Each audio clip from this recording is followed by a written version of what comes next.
नमस्कार विद्यार्थी मित्रांनो, आजच्या या व्हिडिओमध्ये आपले स्वागत आहे। आजच्या या व्हिडिओमध्ये आपण बघणार आहोत इयत्ता 9वी 3.5 ग्रेट सायंटिस्ट या लेसनचा मराठीमध्ये रूपांतर। त्याआधी विद्यार्थी मित्रांनो, जर तुम्ही या चॅनलवरती नवीन असाल तर चॅनलला नक्की सबस्क्राइब करा, म्हणजे नवनवीन आलेल्या व्हिडिओचे नोटिफिकेशन तुम्हाला मिळत राहतील। आणि व्हिडिओ जर तुम्हाला आवडला असेल तर मित्रांसोबत नक्की शेअर कराल। तर चला विद्यार्थी मित्रांनो, सुरुवात करूया। लेसनचं नाव आहे आपल्या ग्रेट सायंटिस्ट, म्हणजे महान शास्त्रज्ञ। Great scientist are persevering and never deterred by difficulties, म्हणजे जे महान शास्त्रज्ञ असतात तर ते काय करतात तर चिकाटीने काम करत असतात आणि कितीही कठीण प्रसंग आले तरी पण ते स्वतःचं काम सोडून देत नाहीत। बघा, Michael Faraday is regarded as one of the most distinguished scientists and inventors of modern times. म्हणजे मायकल फॅरेडे जे आहे त्यांना खूप प्रतिष्ठित शास्त्रज्ञ म्हणजेच वैज्ञानिक आणि शोधक म्हटलं जातं सध्याच्या युगामध्ये, म्हणजे आधुनिक युगामध्ये।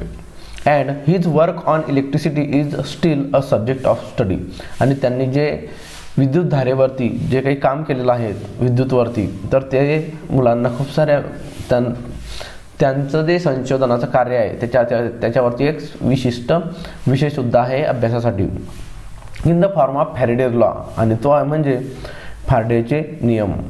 But few know his inspirational life story, परंतु थोड्याच व्यक्तींना त्यांची जी प्रेरणादायक गोष्ट माहिती आहे, which is all about courage and fighting against the odd, आणि ती म्हणजे पूर्ण धैर्यपूर्ण त्यांनी कसं काम केलं आणि जीवनामध्ये आलेल्या विचित्र गोष्टींची त्यांनी कसा सामना केला हे आपल्याला इथं सांगितलं आहे। Michael Faraday was born into a poverty stricken family in a dirty London suburb, म्हणजे मायकल फॅरेडे यांचा जन्म अत्यंत गरीब परिस्थितीमध्ये असलेल्या घरामध्ये झाला आणि एक घाणेरड्या एका लंडन सबर्ब म्हणजे एका झोपडपट्टीमध्ये राहत होते लंडनमध्ये।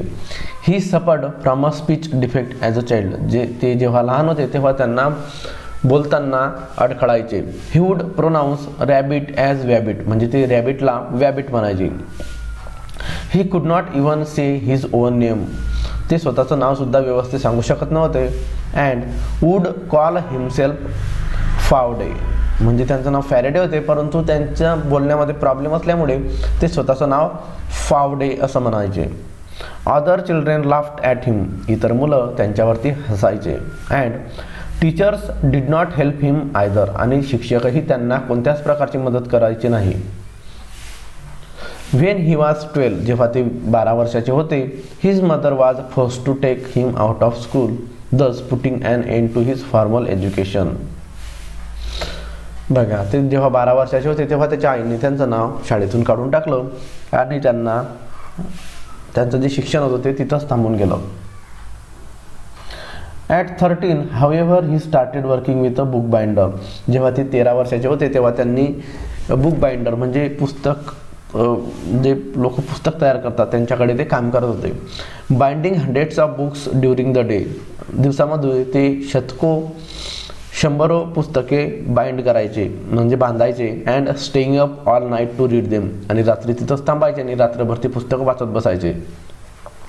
रीडिंग दस बिकेम हिज ऑब्सेशन, वाचन ही त्यांची एक व्यसनच झालेलं होतं।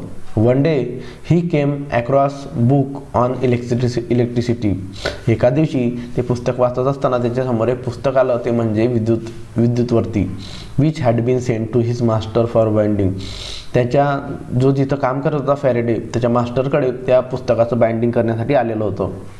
ही स्टार्टेड रीडिंग इट, त्याने ते वाचायला सुरुवात केली। अँड वॉज कम्प्लिटली हुक्ड, आणि तो पूर्णपणे त्या पुस्तकाने गुंतून गेला।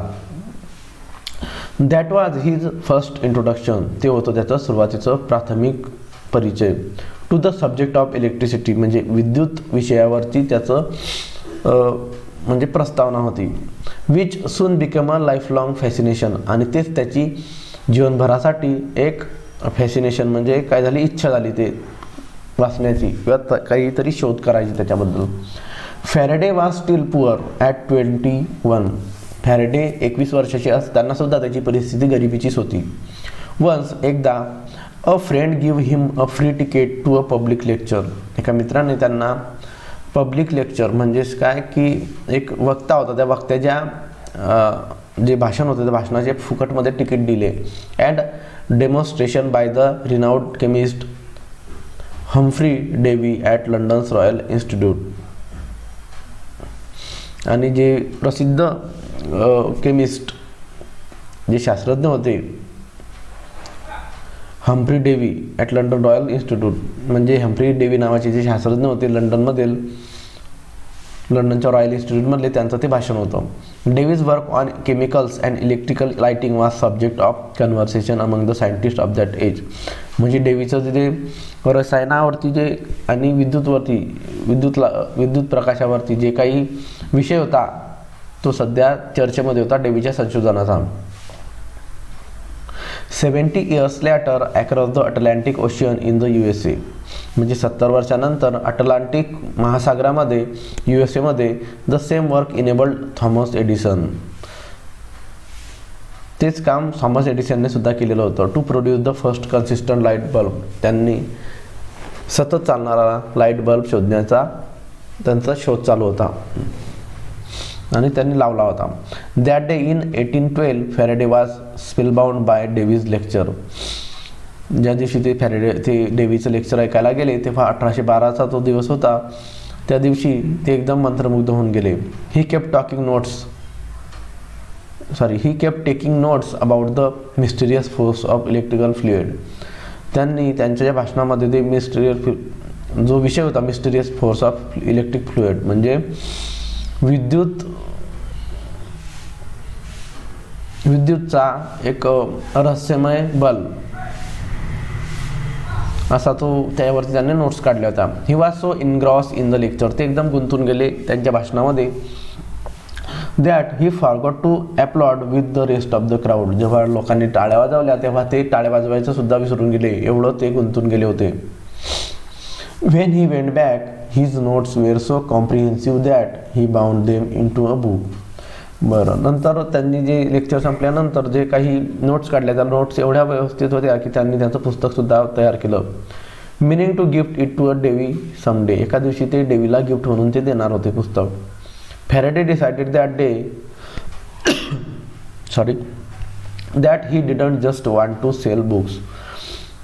फॅरेडेने त्या दिवशी ठरवलं की फक्त पुस्तक विकायचं काम करणार नाहीत, तर he wanted to be a great scientist. त्यांना स्वतः सायंटिस्ट बनायचं आहे, महान. Good enough to write his own book. एवढं महान बनायचं आहे की कमीत कमी ते स्वतःचं पुस्तकसुद्धा लिहू शकतील. Davy became his role model. डेवी आता त्याचा रोल मॉडेल बनला. But there was a problem. परंतु तिथं एक समस्या होती. He did not have the social status. परंतु त्याला कोणत्याच प्रकारचं सामाजिक स्थिती नव्हती त्याची, म्हणजेच money or the education to pursue science. त्यांच्याकडे पैसे पण नव्हते आणि त्यांचं एवढं शिक्षण पण झालं नव्हतं की ते सायन्सचा अभ्यास करू शकतील. Faraday thought it would be wonderful if Davy became his mentor. तर तेव्हा फॅरेडेने ठरवलं की जर किती छान होईल जर डेवी जो शास्त्रज्ञ होता तो त्यांचा मेंटर बनेल. मेंटर म्हणजे शिक्षक बनेल.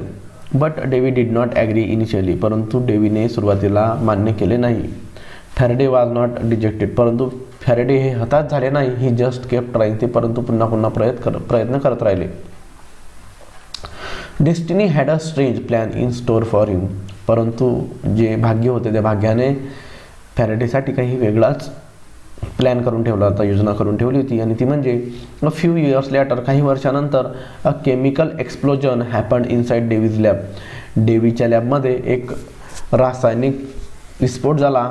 And he was temporarily blind. आणि ते तात्पुरत्यासाठी त्यांना दिसणं बंद झालं. He now needed an assistant with an excellent memory to help him.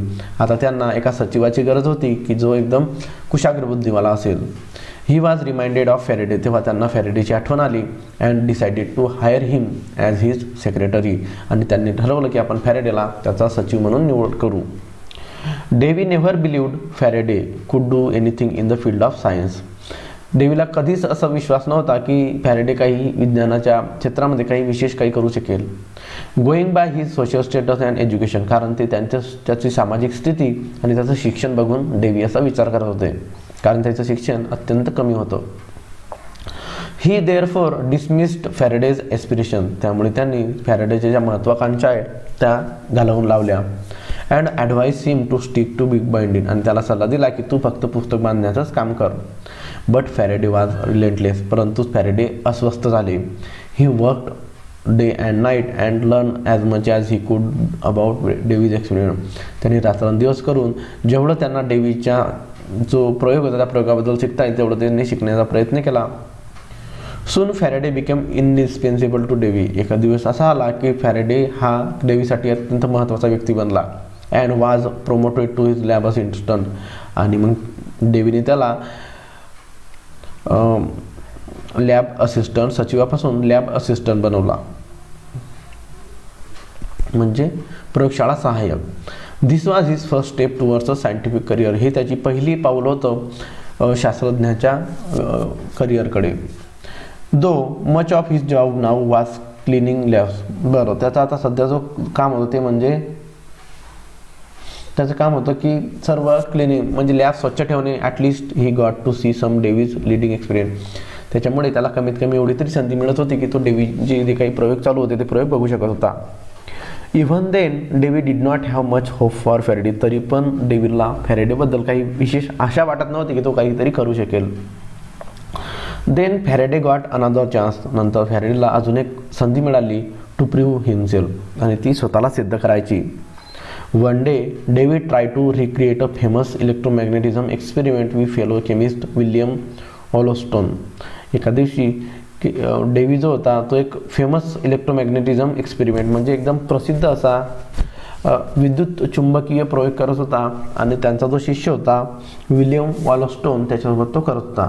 Exploring why when and electric current is applied to wire it causes that wire to behave like a magnet. म्हणजे त्यांचा विषय असा होता की एखाद्या वायरमधून जर electricity म्हणजे विद्युत वाहत असेल, विद्युतधारा वाहत असेल तर ती वायर एक मॅग्नेट म्हणून काम करते. असं का? ऑब्व्हियसली द फोर्सेस वेअर, नक्कीच the forces were connected but nobody had figure out how to make it happen continuously. बरं, तर त्यांना माहिती होतं की हे फोर्सेस एकमेकांना कनेक्ट करतात, परंतु ते कंटिन्युअस कसे काय करू शकतात, म्हणजे कंटिन्युअसली ते फोर्स कसे काय अटॅक म्हणजे मॅग्नेटिझम असू शकते, असं त्यांचं चालू होतं काहीतरी विषय. Davy believe that if he could find out why it happen and control it there could be many practical applications for the force. डेव्हीला विश्वास होता की ते जर हे प्रयोगाला सिद्ध करू शकले तर नक्कीच ते खूप साऱ्या गोष्टींसाठी उपयोगी पडेल जीवनामध्ये बलासाठी. But he was unable to figure out it. परंतु डेव्हीला तो एक्सपेरिमेंट काही सक्सेसफुल होत नव्हता अँड वॉज फ्रस्ट्रेटेड, आणि डेव्ही एकदम निराश होऊन गेला होता. He then teased Faraday. तेव्हा तो फॅरेडेला म्हटलं, आस्किंग हिम, त्याला चिडत म्हणाला, asking him to try his hand at it after he was done cleaning the lab. तेव्हा त्यांनी फॅरेडेला संतापून म्हटलं की तुझी लॅब, बरं तुला आवड आहे ना मग हे एक्सपेरिमेंट करण्यासाठी, तर तू तुझी लॅब स्वच्छ केल्यानंतर तू हा प्रयोग करून बघ. विदिन अ फ्यू डेज, काही दिवसांमध्येच फॅरेडे सॉल्व द प्रॉब्लेम. फॅरेडेने तो समस्या सोडवली. इनफॅक्ट ही वेंट फर्दर, आणि तो पुढे पण गेला. And the result was the first induction motor. आणि ती इंडक्शन, स्वतःची इंडक्शन मोटर त्याने म्हणजे इंडक्शन मोटरचा त्याने शोध लावला. Which converted electrical current into continuous mechanical motion. ती मोटार काय करत होती तर इलेक्ट्रिक म्हणजे विद्युत धारेला एका सतत यांत्रिक बलामध्ये रूपांतरित करत होती. The induction motor spurred a revolution. आणि ती जी इंडक्शन मोटर होती ती काय करत होती तर गोल गोल गोल गोल फिरत होती.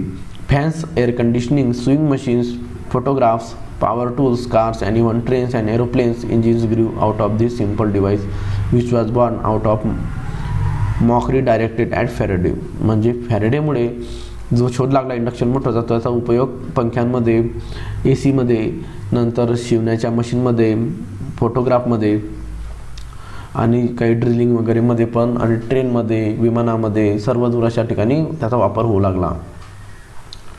Faraday become a celebrity scientist overnight. रातोरात सायंटिस्ट फॅरेडे एक प्रसिद्ध सायंटिस्ट बनले.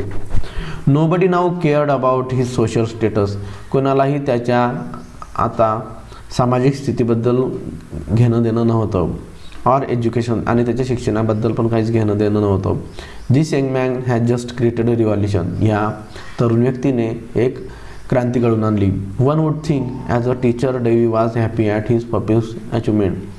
तेव्हा एखाद्याला वाटेल की फॅरेडेने जेव्हा हा एक्सपेरिमेंट केला तो यशस्वी झाला, तर त्याचा जो मास्टर होता डेव्ही, तर त्याला आनंद झाला असेल. But in reality he was jealous, परंतु त्याला आतल्या आत जळण होऊ लागली. People started telling Dewey that all of his discovery the best was Faraday himself. लोक डेव्हीला म्हणू लागले की तुमच्या सगळ्यात मोठं जे तुम्ही शोध लावला आणि तो शोध म्हणजे तुम्ही फॅरेडेचा शोध लावला.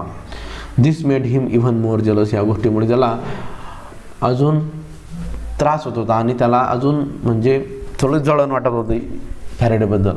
And angry Davy gave Faraday and impossible task. तेव्हा डेव्हीने संतापून फॅरेडेला एक अशक्य गोष्ट सांगितली, to keep him out of his way. त्यामुळे त्याला त्याच्या रस्त्यामधून बाजूला करण्यासाठी he handed him a piece of Bavarian glass. तेव्हा त्याने त्या फॅरेडेच्या हाती डेव्हीने बायवेरियन ग्लास दिला, म्हणजे बायवेरियन नावाचा काच दिला, which was use in the lenses in telescope. तो जो काच होता तो टेलिस्कोपमध्ये वापरला जातो आणि मायक्रोस्कोप म्हणजे सूक्ष्मदर्शीमध्ये पण वापरला जातो. And ask him to reverse engineer it. आणि त्याला उलट म्हणजे रिव्हर्स इंजिनिअरिंग करायला सांगितले, म्हणजे त्यांचा उलट उपयोग करण्याचा सांगितला. Bavarian glass was manufactured by a secret complicated process. Bavarian glass हा एका विशिष्ट सिक्रेट म्हणजे काय एक रहस्यमय पद्धतीने बनवलेला होता. And Davy knew that with the equipment available in the lab Faraday would never be able to accomplish the task. आणि डेव्हीला पूर्ण विश्वास होता की आपल्या लॅबमध्ये एवढे उपकरणं नाहीत आहे की ज्यामुळे फॅरेडे या उपकरणाचा उपयोग करून त्याचा शोध लावू शकेल. This piece of glass become a significant thing in his life. आणि हाच तो पीस आहे, ग्लासचा तुकडा होता तो तुकडाच त्याच्यासाठी एकदम विशिष्ट ठरला. Faraday had a never give up attitude. म्हणजे फॅरेडे हा कधी हार मानणारा नव्हता. And he respected Dewey. आणि त्याने डेव्हीचा आदर केला. So he accepted the assignment. त्याने डेव्हीने सांगितलेलं काम स्वीकारलं. डिस्पाईट त्याच्याऐवजी नोविंग that it would be very difficult. त्याला माहिती होतं की हे अत्यंत कठीण काम आहे, तरी पण त्याने ते स्वीकारलं. He toiled for 4 years. त्याने 4 वर्ष घाम गाडला with no help from Davy. आणि त्याने डेव्हीपासून काहीही मदत न घेता अँड ॲज एक्सपेक्टेड फेल्ड. आणि डेव्हीला माहीत होतं की तो अयशस्वी होणार. Faraday never learn the secret. आणि फॅरेडे कोणत्याही प्रकारचं शिकू शकणार नव्हता त्याचं रहस्य. And this remain his first failure as a scientist. आणि फॅरेडेचं पहिलं ते अपयश ठरलं शास्त्रज्ञ म्हणून, कारण तो ते करू नाही शकला. To remind himself of this difficult times he kept a single glass brick on his shelf as a souvenir. बरं, आता तो अयशस्वी ठरला, त्यामुळे त्यानं काय केला, तर तो काचाचा तुकडा होता, तो काचाचा तुकडा एका पाटीवरती त्याच्या समोर ठेवला आणि तो तुकडा त्याला नेहमी त्याच्या अपयशाची माहिती देत राहील किंवा संदेश देत राहील. त्यामुळे त्याने त्याच्या समोर ठेवला फॅरेडेने. This would inspire him during difficult time. आणि तोच तुकडा त्याला एका कठीण प्रसंगांमध्ये प्रेरणा देत होता. In 1829 Davy died. डेव्ही वारला and Faraday succeeded him as head of the laboratory. आणि फॅरेडे त्या लॅबोरेटरीचा मालक झाला. He was free to pursue whatever he like. आता तो काही पण करू शकत होता जे त्याला वाटत होतं. And he made another revolutionary discovery. आणि त्याने परत एक शोध लावला. He notice that if he move a magnet it could produce electrical current. त्याने बघितलं की आपण जर मॅग्नेटला हलवलं तर त्याच्यापासून विद्युतधारा तयार होते. दज he could now convert motion into electricity. अगोदर त्याने इंडक्शन मोटरचा शोध लावला आणि त्याच्यानंतर त्याने यांत्रिक बलाचं विद्युत ऊर्जेत रूपांतर करण्याचा शोध लावला. This is how the electrical generator was born. त्यातूनच विद्युत चलित्र म्हणजे जनरेटर तयार झालं. जनित्र something still use today to generate all kind of power like dynamos and other devices. आणि हेच जनरेटर सर्वदूर इलेक्ट्रिसिटी तयार करण्यासाठी वापरलं जातं, म्हणजे विद्युतधारा तयार करण्यासाठी वापरलं जातं. फॅरेडे वाज नाव अ लिजेंड. आता फॅरेडे एकदम महान व्यक्ती बनलेला होता. In 1840 he developed memory loss. 1840 त्याला विसरण्याचा आजार झाला which continue for the rest of his life. आणि तो त्याच्या पूर्ण जीवनावर राहिला. But the disease did not stop him. परंतु तो आजार त्याला थांबवू शकला नाही. He persevered started a complicated experiment to prove that light was closely related to electricity and magnetism. आणि त्याने हार न मानता पुन्हा ते विचित्र आणि गुंतागुंतीचे जे प्रयोग सुरू ठेवले आणि शोध लावू लागला, म्हणजे ते सिद्ध करू लागला की प्रकाश हा विद्युतधारेशी आणि चुंबकाशी संबंधित आहे. A novel thought in this time. आणि आताच्या वेळेचा तो एकदम उदात्त असा विचार होता.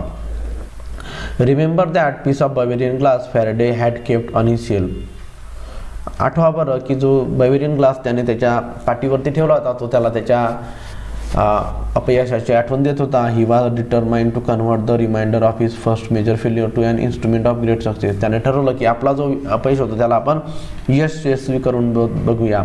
ही use the same glass now to show that in the presence of a magnet.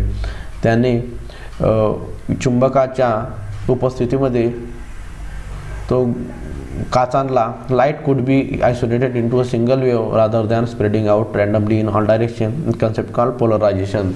आणि तेव्हा त्याने तो प्रकाश त्या ग्लास म्हणजे ग्लासमधून पाठवला, तेव्हा तो स्प्रेड न होता एका ठिकाणी पोलराइज झाला, म्हणजे एका ठिकाणी एकवटला. He then took the age old experiment of sprinkling iron filing. नंतर त्याने आयरन फायलिंग म्हणजे लोखंडाचा जो भुगा असतो बारीक, on a sheet of paper near मॅग्नेटच्या जवळ आणला. मेकिंग सर्क्युलर पॅटर्न, आणि एक गोलाकार त्याने आकृती तयार केली. He went on to prove that this patterns were not a property of the iron filing. आणि तो सांगू शकला की ते जो गुणधर्म होता तो लोखंडाच्या भुशाचा नव्हता. In fact they were due to the invisible magnetic field. तर चुंबकत्वामुळे ते लोखंड गोलाकार आलं असं त्याचं म्हणणं होतं. That filed the empty space around the magnet.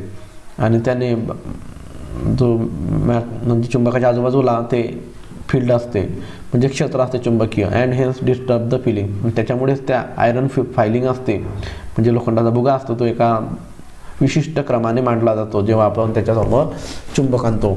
This is where his lack of formal education went against him. आणि इथंच त्याचं जे शिक्षण आहे ते कमी पडलं. Faraday did not know how much advance mathematics, so he just copied the iron filing patterns with his hand. आता त्याला व्यवस्थित मॅथमॅटिक्स वगैरे काही येत नव्हतं, कारण त्याचं शिक्षण पूर्ण झालेलं नव्हतं. त्यामुळे तो इथं अडला आणि तो फक्त आकृती काढू शकला, परंतु त्याला सिद्ध करू शकला नाही. आणि त्याने चुंबकत्वाची एक आकृती काढली. He was unable to explain them in the form of mathematical equation. आणि गणितीय भाषेमध्ये तो त्याला सिद्ध करू शकला नाही. He made hundreds of such drawing but without equation they were not expected. त्याने शतको अशा आकृत्या काढल्या, परंतु त्या स्वीकारल्या गेल्या नाही, कारण त्याला सिद्ध करण्यासाठी कुठल्याही प्रकारचं त्याच्याकडे गणित नव्हतं.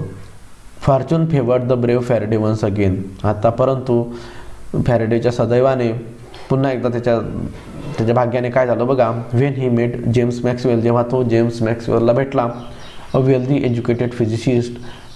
तो जेम्स मॅक्सवेल म्हणजे एकदम वेल्दी, म्हणजे एकदम खूप सारे त्यांच्याकडे श्रीमंत व्यक्ती होता आणि तो खूप शिक्षित होता भौतिकशास्त्रामध्ये, वेल वर्स्ड इन मॅथमॅटिक्स. आणि त्याला गणितामध्ये पण चांगल्या प्रकारे पकड होती. He was willing to work with Faraday. त्याची इच्छा होती की फॅरेडेसोबत काम करण्याची. It was Maxwell who translated Faraday's idea into a set of equation. आणि मॅक्सवेलने फॅरेडेच्या ज्या काही कल्पना होत्या त्यांना गणितीय भाषेत मांडल्या. That are now called Maxwell's equation. आणि त्यांनाच आपण आता मॅक्सवेलचे इक्वेशन म्हणून शिकतो. Their combined work has help us in many ways. त्यांच्या दोघींचं मिळून केलेलं काम आपल्याला खूप साऱ्या गोष्टींमध्ये मदत करतं. Electronics and communication system today are designed around their discoveries. म्हणजे इलेक्ट्रॉनिक अँड कम्युनिकेशन म्हणजे जे इलेक्ट्रॉनिक गोष्टी असतात आणि संभाषणाचे जे गोष्टी म्हणजे जसं फोन वगैरे, टी व्ही वगैरे, या सगळ्या ज्या गोष्टी इलेक्ट्रॉनिक, त्यांच्यामध्ये ह्या सगळ्याचा शोध, त्यांनी लावलेले शोधचा वापर इथं केला जातो. Someday we might even be able to communicate with aliens. काही दिवसानंतर आपण म्हणजे परग्रही जे व्यक्ती आहे, परग्रही आहेत त्यांच्यासोबत म्हणजेच एलियनसोबत आपण संभाषण करू शकू. Different Galaxy using the product of this discoveries. आणि त्यांच्या शोधामुळे आपण हे सगळं शक्य करू शकू असं त्यांचं म्हणणं आहे. Faraday's life started with difficulties, म्हणजे फॅरेडेचं जीवन हे एक संघर्षाने सुरू झालं. But as a great scientist he mate each difficulty with पर्सिव्हरन्स and conviction. परंतु प्रत्येक संकटाला त्यांनी एकदम चिकाटीने आणि जिद्दीने काम केलं. He was now given impossible task. आता त्यांना एक अशक्य गोष्ट दिली होती, विच इज अंडरटूक ॲज चॅलेंज, आणि त्यांनी त्याला एक आव्हान स्वीकारलं आणि अपॉर्च्युनिटी, आणि ते एक संधी स्वीकारली त्याला त्या अशक्य कामाला. ही इपिटोमायझेस, आणि त्याने पूर्ण जिद्दीने काम केलं, as the Walt Disney character Pinocchio sed.